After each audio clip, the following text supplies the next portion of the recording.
Like, bro, it's real simple. Like, be a provider, be a protector, be a man of honor, be a man of truth, be a good friend. Like, these are simple things, man. Give a fuck about people. Give a fuck about what's going on. That, to me, when I look at men, that is more masculine to me than some dude with a fucking beard and an axe pretending like he's some sort of hard ass. Because, dude, I got to be real with you. Like, there's a lot of this masculinity shit going around. And while I agree that masculinity is very important, I think that it's misrepresented by a lot of the masculinity figures out here. Maybe even me sometimes, I curse a lot. I do have a beard. I work out, but I don't sell myself as that. So that's not, that's not my brand. What makes me a man. But dude, I see this with people in their content, right? Like, people will try to replicate my level of content or my style of content, not recognizing that that's authentically who the fuck I am, right? So we have to be authentic as well. So my advice here, if you really want to look at like who a good man is without this overly, like, look at my brother. Like, look at my brother Sal. You should follow my brother Sal. Like, he's a dad. He's a husband. He works his ass off. There isn't a person I know that works fucking harder than him. And he's a ethically grounded, moral person with high fucking standards for the people around him. And he does the right thing. He helps people out. He doesn't let people take advantage of him. He has boundaries. I mean, like, when I think of a good example, it's really hard for me to find one that I would recommend more than him. And that's coming from somebody who's watched it materialize. Yep. And I'm not saying that because he's my brother. I'm saying that because it's the truth. But, all in all, man, here's the reality. Be a good person. Work to be the best that you can. Work hard. Do the right thing. Treat people right. Pick people up. Do good things for people. Live the code. You know what I'm saying? Do onto others what you would want done onto you, even when they don't do onto you the way that you would expect them to. These are basic things. Have high integrity. When you fuck up, like we talked about earlier, own it and say, hey, I fucked up. That's my bad, right? All of these qualities make up what I believe a true masculine man to be.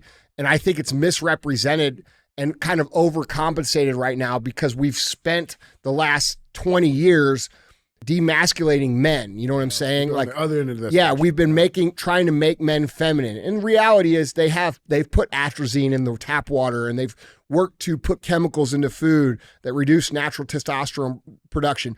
Like, it's a scientific reality that the average testosterone of a young man now is much less than it was 25 years ago. So these are things that have been intentionally removed from society through, whether it be food or chemicals or social movements such as the Me Too movement or the feminist movement or any of these movements that have basically villainized men for being men, toxic masculinity, right? We've been the enemy for a long fucking time now. So it's very important to recognize and realize that we're overcompensating some on the back end right now. And some of this shit that you see out here, like, you don't have to go, you don't have to be a bow hunter. You don't have to be someone who walks through the woods with a fucking axe or a chainsaw. Like, you don't have to pose real hard in your pictures. Like, bro, it's real simple. Like, be a provider, be a protector, be a man of honor, be a man of truth, be a good friend. Like, these are simple things, man. Give a fuck about people. Give a fuck about what's going on. That, to me, when I look at men, that is more masculine to me than some dude with a fucking beard and an axe pretending like he's some sort of hard ass. Yeah.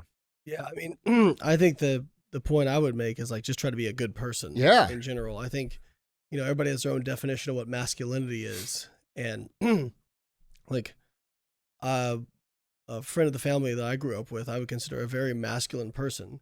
He was never loud. He was never boisterous. But he had a quiet confidence about him. And I'm not saying you have to be quiet either, because I'm not, No, but that's masculine as well. Yeah. So kind of like, I think the confidence of, like, stepping into who you are. Yeah. And then I would say, being able to lead, and make hard decisions. And like you said, having good boundaries, like being empathetic and being able to, like, be soft when you need to be soft, but also be a protector when you need to be a protector, those sorts of things. And I think that's a hard balance to walk, and I think it's pretty rare, but I think it's more about being a good person than just like the idea of being the right kind of masculinity, right? But the fact that this kid is asking this question, it means he's aware of it. He's gonna be okay. Yeah, You know right. what I mean? Exactly. The You're awareness. already doing self-introspective. You know, you're already asking the hard questions. So many people in life, when bad stuff happens to them, they immediately start pointing fingers because they can't take the internal stuff. I've been there, you know. Yeah, we've all gone through that.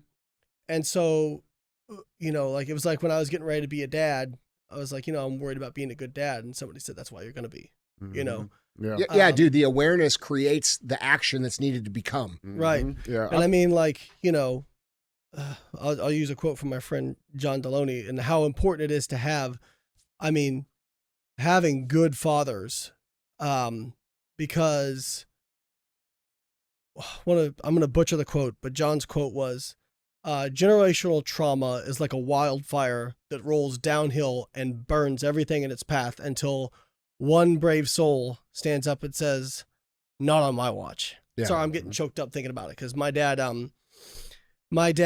his father was absent, abandoned his family.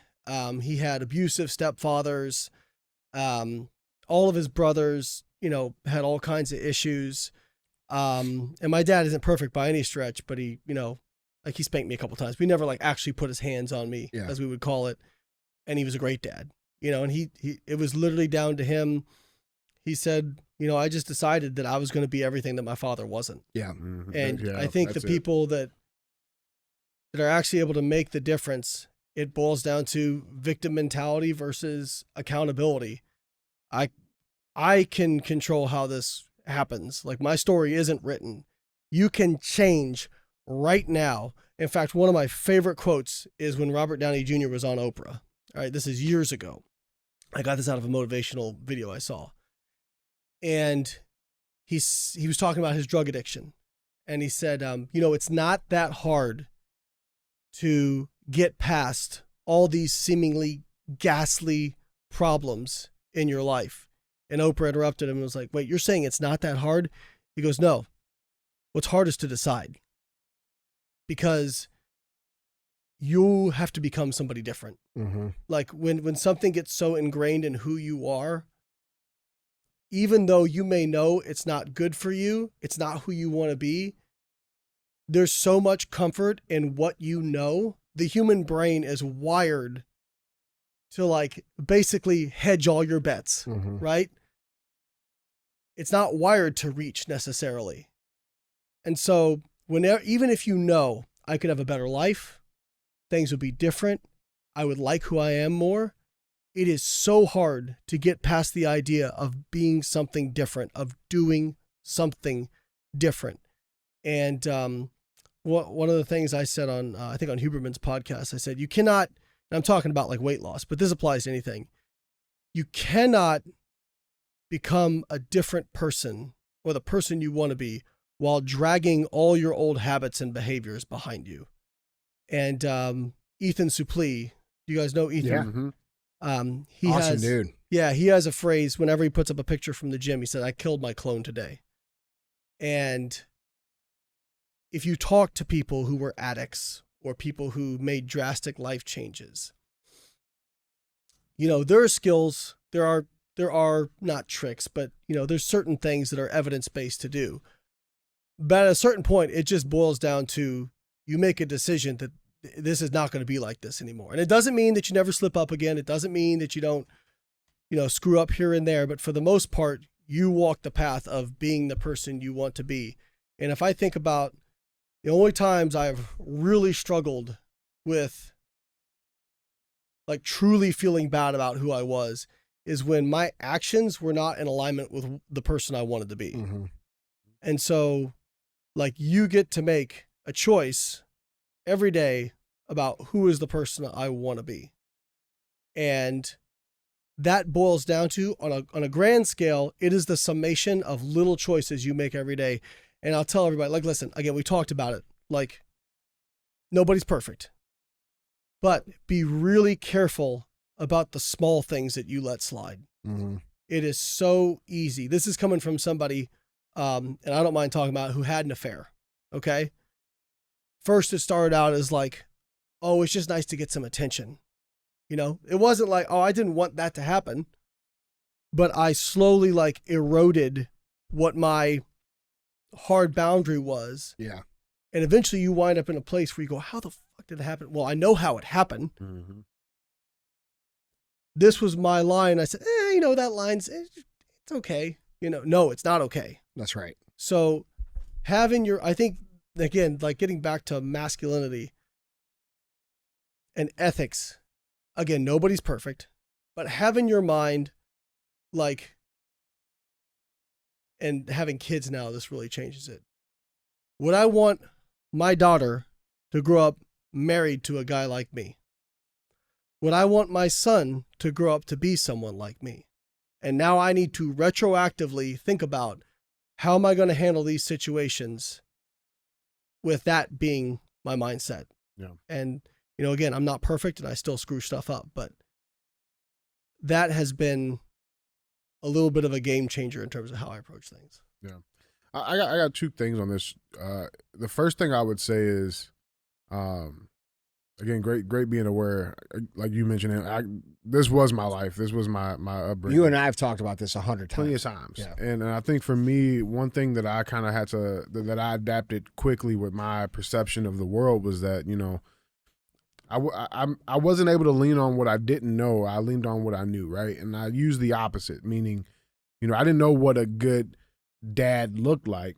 I knew what a bad one looked like. So just don't do that, right? Like when it came to, and that goes with anything, I just was able to use the opposite. But I would say this, like, you know, when it comes to being authentic, you know, you don't have to go chop down trees, but you should have the capacity to do it. You don't have to be a violent person walking through mad every single day, but you should have the ability to be violent, right? Like you have to learn all of these skills. And I think as a man, that's one of the most important things, is being able to put on these different hats, metaphorical hats, and being able to do that when you need to do that, right? Yeah. Like if you have to be a protector, be that right there in that moment.